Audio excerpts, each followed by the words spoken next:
a Portland Community College mathematics telecourse. A course in arithmetic review, produced at Portland Community College.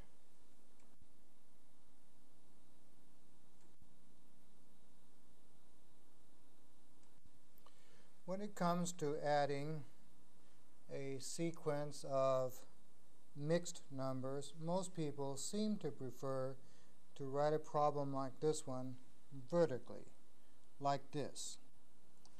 And before we do it, let's review our strategy.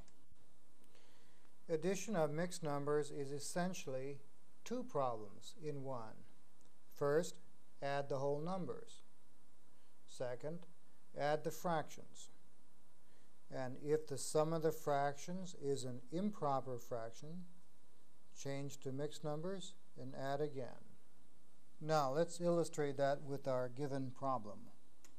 First, add the whole numbers, and that will give us 10 plus 2 is 12. See how I added these two first, then that sum to this, for the simple reason it's easier. So as you add, jump around to find the easier combinations.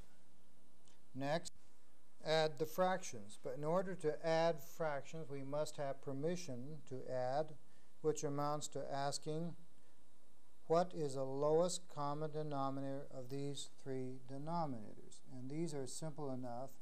We can just observe the 3 and see that the lowest common denominator will be 8. So now to get each one of these to be 8, we ask what can I multiply, in this case 2 by, to get 8. And of course that will be 4. Then 8 already is 8. Then what do I multiply 4 by to make it 8?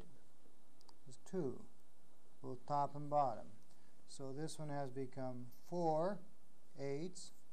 This one is still 3 eighths. This one has become 2 eighths, and adding those tops we get 9 eighths.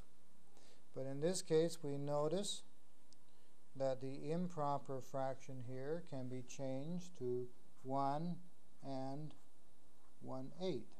See, 9 divided by 8 is 1 and 1/8. And of course 1 and 1/8 can be written as 1 plus 1/8. And this whole amount is being added to 12. And of course 12 plus 1 is 13, plus, which we don't write, 1/8. But we do say 13 and 1/8. Again, first add the whole numbers, then add the fractions, getting common denominators if necessary, and adding the new numerators. And if the fractional part of your answer is an improper fraction, change it to a mixed number, then add the whole number portion of that to the whole number of your original sum, and you have your final answer. Let's do a second problem to emphasize there's nothing magic about doing the whole numbers first and the fractions second. In fact, traditionally, most of your older people would do the fractions first and hold off on the whole numbers for a bit. And of course, to add the fractions, the denominators must be the same. We can, by inspection alone, determine that the lowest common denominator is 16. In this case, it already is 16. In this case, I need to multiply top and bottom by 4. And in this case, by 2. And as soon as the denominators are the same, I have permission to add the new numerators, which is still 3 in this case, 12 in this case, 10 in this case, so that's 15 and 10 is 25. Then at this stage, traditionally we change it to a mixed number, so 25 divided by 16 is 1 with a remainder of 9 over 16. So my fractional component is 9/16. My whole number part, we just automatically bring over to the whole numbers and now add them all at once. So that's 6, 12, 20. So my final answer, 20 and 9/16. A fairly straightforward procedure. We've already learned how to add fractions and to change improper fractions to mixed numbers. And of course we know how to add whole numbers. So adding mixed numbers is simply a matter of putting all of that together. Now let's do a verbal problem. Always on verbal problems, it's not a matter of how to do it. Strictly speaking, the first question you should ask yourself on reading a verbal problem is, what are they saying? And then if it will help you, draw a sketch or diagram of the situation. So the problem states we're dealing with a triangle, and they tell us it's 3 sides. So let's put them in our diagram. Now we ask, what do they want with this triangle in which they've given us the 3 sides?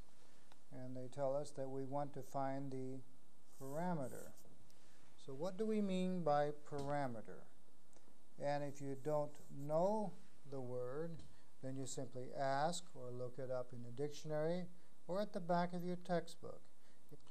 In this case, we find the word perimeter simply means that when you have a straight-edged enclosed geometric figure called polygon, in this case a special one called triangle, perimeter simply means the distance all the way around. In this case, the distance all the way around here is simply the sum of these 3 sides. So translated to arithmetic, we're simply asking, what is the sum of those 3 numbers? So now we know what to do. Add the 3 mixed numbers. In this case, let's do the whole numbers first, and we would get 34. Then to add the fractions, we note first the denominators, and we ask what's the lowest number that 12, 6, and 3 will divide into. That's 12. So this one's already 12. So the numerator stays 11. To make this one 12, I multiply top and bottom by 2. So the top becomes 10. To make this one 12, I'd multiply top and bottom by 4, which makes that top 8. Adding the numerators, we would get 29, and 29 divided by 12 is 2, and 5/12. So I'll keep the 5/12, add the whole number 2 onto the whole number 34 I already have, and I would get 36 and 5/12. Not at all a hard problem. Simply that we're putting pieces together, fractions, getting common denominators, changing improper fractions to mixed numbers, adding whole numbers, and carrying. Such a problem should seem quite easy, shouldn't it? Then what is it that makes so many problems seem difficult to people? Well, frequently you don't get problems using numbers and fractions, whole numbers and fractions, quite as simple as this. More than likely, you're going to get a problem like this. And to work a problem like this, you use exactly the same procedures. It's just that each step is messier, it takes more time, and one has to be careful. So rather than shortcutting this for you, let me work this for you in every little step and see if you can work with it with me. The first thing we want to ask is, what are we going to do first? Well, we're going to look upon this as 2 separate problems. And we'll do either the whole numbers first or the fractions. Let's do the fractions in this case. Then can you tell yourself, without looking at this, what do you want to do next? Well, you want to ask, are the denominators the same? In this case, no, they aren't. Then we want to find the lowest common denominator, which will be the lowest number that 14, 21, and 6 will each divide into. Now is where things start getting sticky and a little bit messy. If you're good with numbers, in this case, you can look at each of these and begin to realize the lowest number that each of them will go into is 42. But what if you didn't realize that? Then what we've really done is replaced this problem with another problem from the previous exercises. That is, what is the least common multiple of these three numbers?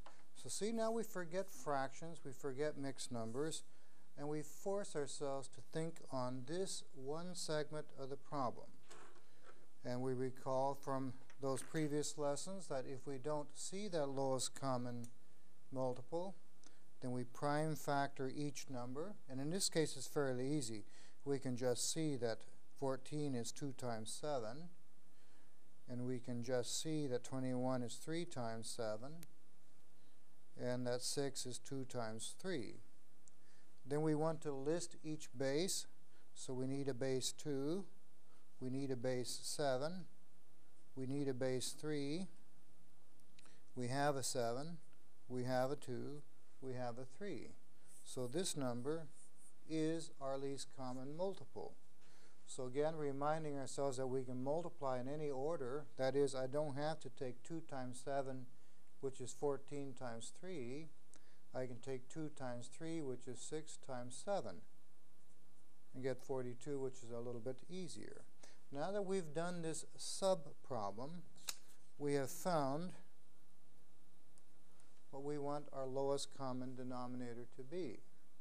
Now in this case, it's just as simple perhaps to divide 14 into 42 and see that that's 3, or else go back to this problem and remind ourselves we want this to look like this. Well, I want a 2, I've got it. I want a 7, I've got it. All I need is an additional factor of 3. So I multiply top and bottom of this one by 3. Down here, I can see that I just need a 2 in this case as a factor to multiply top and bottom. Down here, I need to multiply top and bottom by 7, don't I? So now the denominators are all the same. Hence, I have permission to add the new tops. And this new top has become 75. This new top has become 38. And this new top has become 35. Now see, I didn't multiply the denominators here. I could have, but really, is it necessary? All I wanted to know about the denominators were that they were indeed the same, which gave me permission to add. And I know that they're the same right here because I made them become the same. So now I have permission just to add the tops, the 75, the 38, and the 35. And again, in adding, recall that we can add in any order we wish, so we don't have to add 5 and 8 and get 13, and 13 and 5. We can add these two. That gives me 10 and 8 is 18, and that's easier, isn't it? Carry the 1. Same thing here. This is 10 and then 14. Okay, but I can see before I even put the 148 over the 42 that it's going to be improper. This is bigger than this. So now we recall the lesson to remind ourselves that this fraction bar also means divided by. So this reads 148. This says divided by, and this says 42. Now we have to do a long division. So 42 goes into this. It looks like about 3, doesn't it? So we'll try that.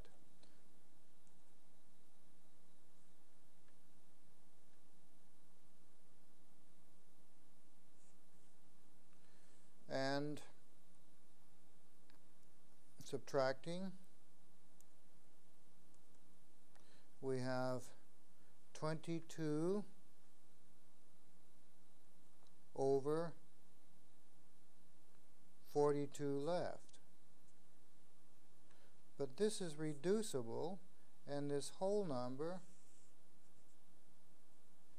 gets carried over to the whole number problem. And rather than keeping the 22 42nds, we will reduce it. Get a little bit messy here, aren't we? Okay, dividing the top by 2, the bottom by 2, and now adding the whole numbers. Let's see if there's an easy combination first. This is 10, this is 9, 10 and 9 is 19, carry the 1. Now this is 10, and this is 7, and that's 17. So my answer is 179 and 11/21. So all told, a fairly messy problem. But again, we want you to realize that in terms of principle, I did exactly what I would have done here. It's just that here the numbers are larger and messier and not quite so obvious. So I had to keep my head very, very clear as to what I was doing step by step each time, and forget everything else while I was doing that one thing I was doing at any one moment. And it's that makes arithmetic sometimes complicated for many people, is that they're trying to hold the whole thing at once, and of course that's not possible. So you must train yourself to look at only one question at a time and focus on that exclusively, to the exclusion of everything else until that question has been answered step by step. By the way, you might notice that this denominator went into the sum of the new numerators 3 times, and yet I had only 3 fractions. That would indicate that one of these fractions, at least one, maybe more, had to be more than 1. And indeed, however this problem came about, somebody had forgotten to simplify this one, hadn't they? Because 25 over 14 is an improper fraction. But notice, even though it is improper, the procedure still worked the same, and it didn't invalidate my answer one bit. Therefore, note carefully what I'm saying now.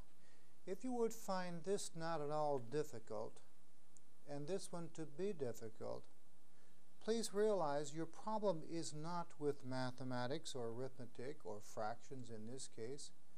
Your problem really is in organizing your thoughts, because mathematically these two problems are to be done exactly the same way. It's just that it requires more details here to get that same procedures done. So if you can do this, and if you hesitate on this, then we need to look at a work strategy, not mathematics, but how can you approach a reorganization of your thoughts. And basically it's holding this one idea in mind. Focus your thoughts to only one question at a time. So look at your problem and begin to think very slowly and very methodically. What are you going to do first? Well, I'm going to concentrate only on the fractions. See, this gives me permission now to forget this portion of the problem altogether, as though it didn't exist. Then what do I want to do next? Well, I check to see if the denominators are the same. They are not. But I want them to be the same. So what do you ask next? Well, just on the off chance I can get it fast, I ask what's the lowest number that exists that each of 12, 40, and 15 will divide into? Well, I can't see it. These are too messy. Okay, then that tells me to shift my thinking to the next question, which is, what is the least common multiple of these three denominators? So now that tells me to forget the entire problem until I have answered this question. And again, if we don't see it quite as quickly, just as they are, then we immediately revert to prime factoring. So we see that 12 is 2 times 2 times 3, or 2 squared times 3 to the first. See, we're going all the way back to a problem from a previous chapter. And 40, well, if you don't see it immediately, you use paper. I can see that 2 goes in, 2 still goes in, 2 still goes in, until I get a prime quotient. So 40 prime factors to 2 cubed times 5 to the first. And of course 15 we can see is 3 to the first times 5 to the first. So now we've rewritten each of my three numbers, which were denominators, in prime factored form using exponent form. Now to find the least common multiple, all we have to do first is list each base. So I need a 2, I need a 3, and I need a 5. Then the most 2's that I have is 3. I only have at most 1 3 and 1 5. So this number is my lowest common multiple, hence my lowest common denominator, whatever it is. But note, I want to multiply top and bottom by whatever it takes to make each of these denominators to become this number, whatever it is. But please note, we can find that multiplier without even knowing what this number is. We simply observe. In each case, I want this to end by looking like this. So I can see I need 3 2's, and I only have 2 2's, so I'm going to need one more 2. I need a 3, but I have one. I need a 5. I don't have it, so in addition to this, I need a 5. So 2 times 5 is 10, so that tells me I'm going to have to multiply this 12 by 10. And by the way, since I can see what 10 times 12 is immediately, that tells me my lowest common denominator was 120. So if I have a case like this where I can see that 40 goes into 123 times, then I know I'm going to have to multiply top and bottom here by 3. But if I don't see how many times 15 goes into this easily and quickly, rather than dividing 15 into this, I can go back to my least common multiple technique, and I can say, well, here's 15. This is it in factored form. I want it to look like this. That is, I want 3 2's. I don't have any. So I'll have to give myself 3 2's as a factor. I want a 3. I have it. I want a 5. I have it. So all I need is to multiply the bottom and the top by 2 to the cube, which is 8. And of course that means multiplying here by 8. And if I were to double check, this times this is 120, that times that is 120, and 8 times 15 is 120. But you see, we had forgotten the whole problem and just focused on a problem from a previous chapter, that is how to find the least common multiple of a series of numbers. Now we go back to our original problem and ask, what's our next question? That is, after I've got all of these denominators to be the same. Well, that gives me new numerators, which is going to be 70, 27, and 3/8 is 24, carry the 2, 124. So now that these are the same, my next question is add the new numerators. So that gives me 11, carry the 1. Okay, that's 10, and 12 is 22. So we have the fraction of our answer, but our next observation is to note that it's improper. So I want to divide, that's this fraction bar, 221 by 120.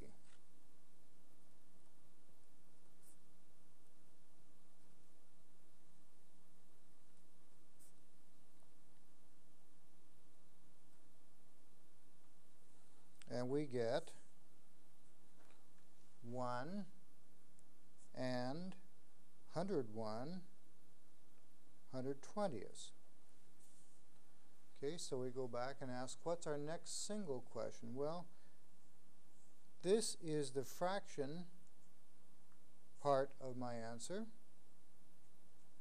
and the whole number is carried over to my whole number problem, which is 8, 16, 25, carry the 2, 10, 19, 21, and I'm done. Now note what I forced myself to do was to insist that I think of only one question at a time in sequence.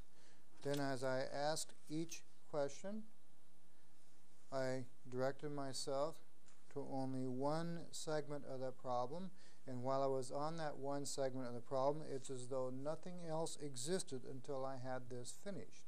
Then once I had a segment finished, I asked, what do I do with it? Then I asked, what do I do next?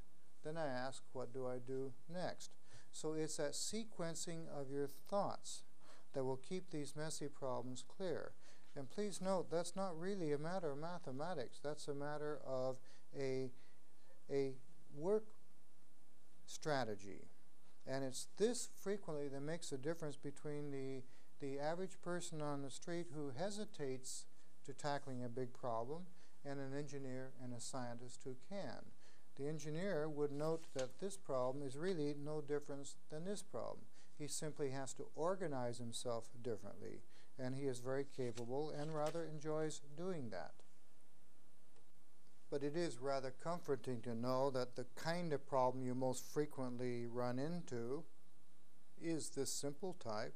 So in that type, you again just observe the denominators, ask what's the lowest number each of them will divide into, and of course in this case we don't need any of the messy procedures, we can just see it's 6. Then we leave this one alone because it already has a 6 denominator, but we can see I have to multiply this one, top and bottom, by 2 to make its denominator become 6, and its numerator now has become 4. Then adding the new numerators, this is the fractional part of our answer because it's already in proper form, so we have no whole numbers to carry.